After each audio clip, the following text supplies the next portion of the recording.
शांति। आज 24 फरवरी 2022 की बाबा की साकार मुरली है। मुरली के महावाक्य है, मीठे बच्चे पढ़ाई में गफलत मत करो, अविनाशी ज्ञान रत्नों से अपनी झोली भरते रहो।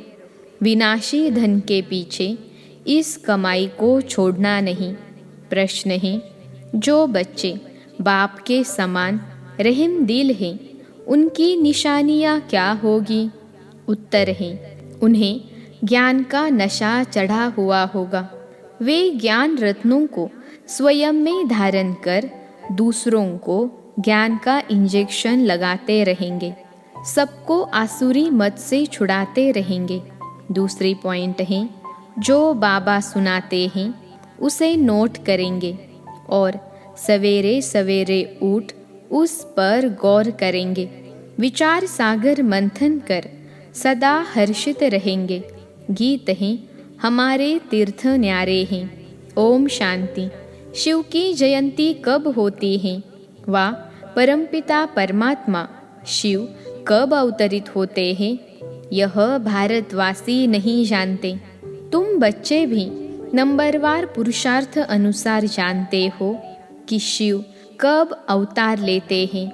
गाते हैं, रात्रि को अवतार लिया, परंतु कौन सी रात्रि? क्या यह जो कॉमन रात दिन होते हैं वह रात्रि या और कोई रात्रि है? इसको भारतवासी नहीं जानते। शिव के बदले उन्होंने फिर कृष्ण का जन्म रात्रि 12 बजे का रख दिया है। शिव को मानते हैं, परंतु वह कब जन्म लेते हैं यह जानते नहीं। शिव के अवतरण का दिन सबके लिए सबसे बड़े ते बड़ा दिन है, क्योंकि वह सर्व के सद्गति दाता है। जब सबके ऊपर भीड़ पड़ती है यानी दुख होता है, तब चिल्लाते हैं, ओ पतित पावन आओ, ओ गॉड फादर रहम करो। पोप भी कहते हैं, हे गॉड फादर इन मनुष्यों के ऊपर रहम करो। यह एक दो को मारने के लिए तैयार हो गए हैं, कोई की सुनते भी नहीं हैं। उनको ईश्वर मत दे। कोई घर में बिगड़ते हैं तो कहते हैं, ईश्वर इनको अच्छी मत दो, क्योंकि आसुरी मत पर चल रहे हैं। अब भगवान है कौन यह भी नहीं जानते। कह देते, भगवान निराकार हैं, सर्वव्यापी हैं, फिर तो कोई बात नहीं ठहरती। तुम बच्चे जानते हो बाबा कैसे साधारण ब्रह्मा के तन में अवतार लेते हैं। ब्रह्मा कहाँ पैदा हुआ यह भारतवासी नहीं जानते।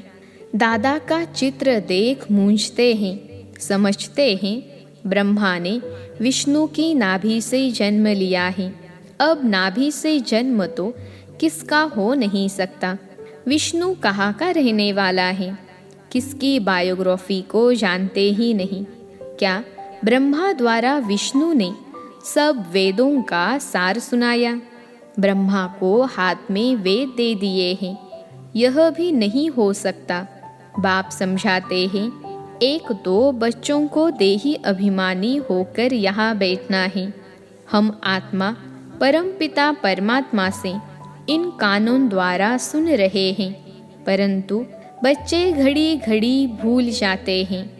हम आत्माओं के साथ परमपिता परमात्मा वार्तालाप कर रहे हैं, जो सबका सद्गति दाता ज्ञान का सागर है।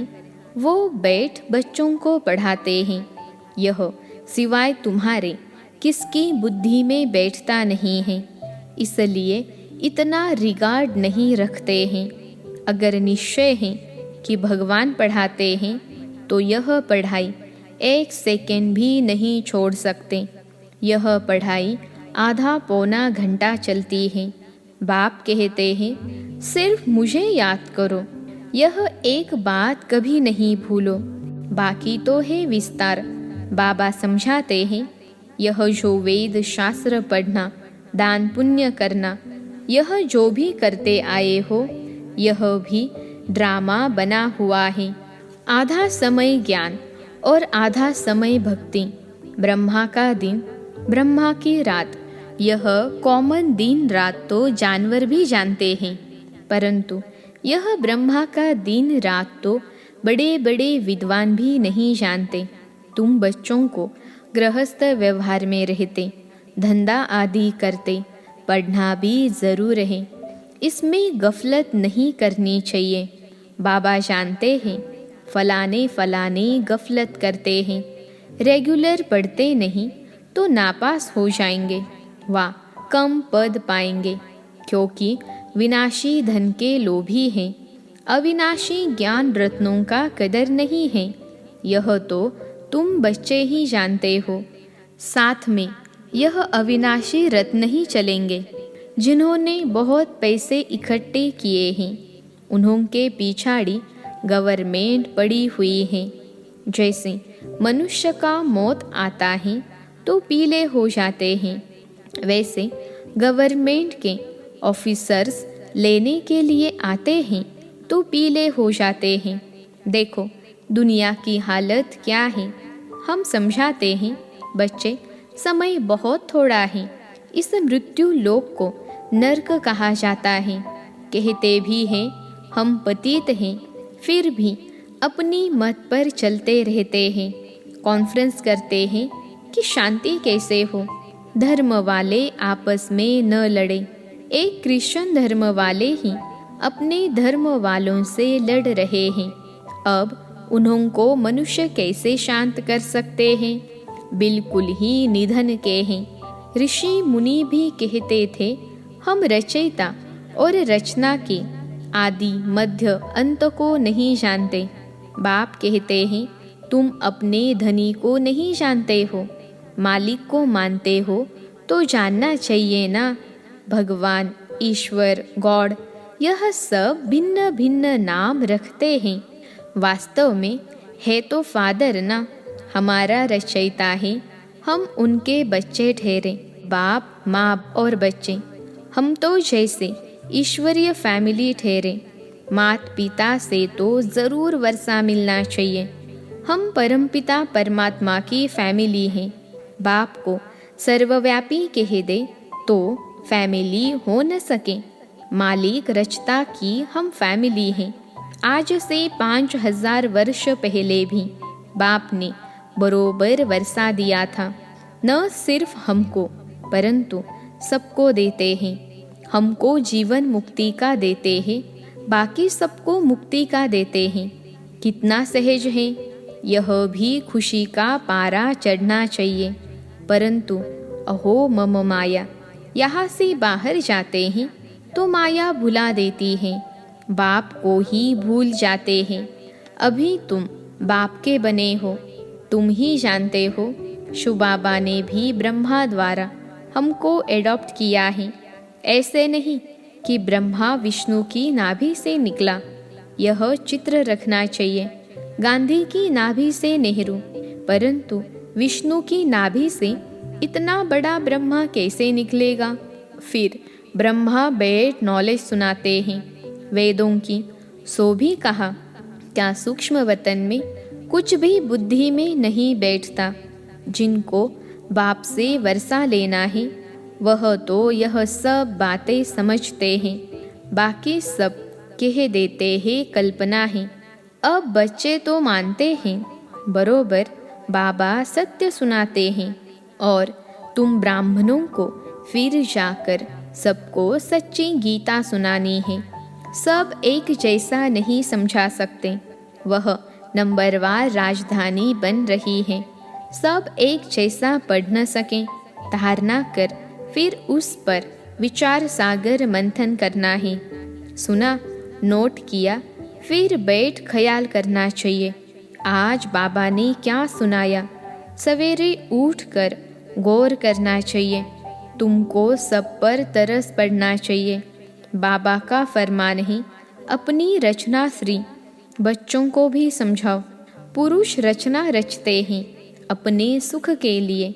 यह बेहद का बाप खुद सुख नहीं भोगते। कहते हैं बच्चों के लिए सारी मेहनत करता हूँ, तो जब धारणा हो तब नशा चढ़े, फिर किसको इंजेक्शन लगा सकें। बाबा मिसल रहमदिल बनना है, आसुरी मत से सबको छुड़ाना है। कितनी भारी दुश्मनी है राम और रावण की। यह है रावण राज्य, वह है राम राज्य। मनुष्य तो कुछ नहीं जानते कि पावन कौन बनाते, पतित कौन बनाते। बाप कितना अच्छे रीति समझाते हैं, समझाने के लिए ही यह चित्र बनाए हैं। वर्ल्ड की हिस्ट्री ज्योग्राफी बाप ही समझाते हैं। इन चित्रों में बहुत अच्छा लिखा हुआ है। अब तुम बच्चे जानते हो, निराकार गॉड फादर सारे वर्ल्ड को रिलीजो पॉलिटिकल हिस्ट्री ज्योग्राफी बैठ सुनाते हैं। सुनते बहुत हैं परंतु समझते कुछ भी नहीं है। वास्तव में यह चित्र अंधों के आगे आईना है। झाड़ और ड्रामा वह तो बहुत क्लियर है, यह बाप ने समझाकर बनवाए हैं। इस समय सब अज्ञान नींद में सोए हुए हैं। तुम बच्चे रूहानी यात्रा पर ले जाते हो। रूहानी राही बनाने के लिए कितना ज्ञान देना पड़े। बुद्धि स्वच्छ चाहिए, इस पुरानी दुनिया से एकदम उपराम। यह भी वंडर है, जहाँ अपना जड़ यादगार है वहाँ ही आकर बैठे हैं। वह जड़ है, यह चैतन्य है। बड़ा गुप्त राज है। जैसे हम गुप्त, वैसे मंदिर यादगार भी गुप्त। मंदिर बनाने वाले कुछ नहीं जानते। बाप तुम्हें सब बातें समझाते हैं। प्रदर्शनी में अक्षर बहुत अच्छे होने चाहिए। तुम्हें समझाना भी बहुत अच्छी रीति चाहिए। आदमी आदमी को पहचानना भी चाहिए। बड़े बड़े आदमी आते हैं, कोई अच्छी रीति समझते हैं, कोई तो कह देते हैं अच्छा लगता है, परंतु फुर्सत कहाँ। कोई कहते हैं कल से आकर समझेंगे। बाबा कह देते हैं तुम कभी नहीं आएंगे, बड़ा मुश्किल है। तुम जानते हो हम देवता बन रहे हैं, हम अपनी राजधानी स्थापन कर रहे हैं, हम राज्य करेंगे। परंतु यह दिल दर्पण में देखना चाहिए, हम राजा रानी बनेंगे या दास दासी व प्रजा।